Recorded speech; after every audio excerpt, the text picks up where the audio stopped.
Dumating yung anak kong bunsong babae. Nagpatulong akong ayusin yung ilalagay sa box.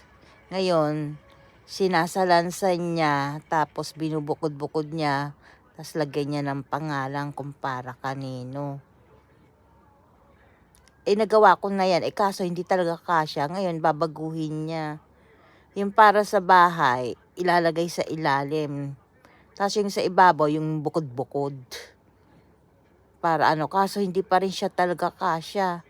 Kaya napa-order pa ako ng isang maliit na kahon. Ngayon, nagkamali ako, in-order ko maliit. Ganun din, hindi na naman kasya. Hindi naman pwede nang ibalik yun. Baka hindi rin mapadala yung iba dyan eh. Ang dami niya, may mga pang pagkain, mga limit pagkain, tsaka iba-iba.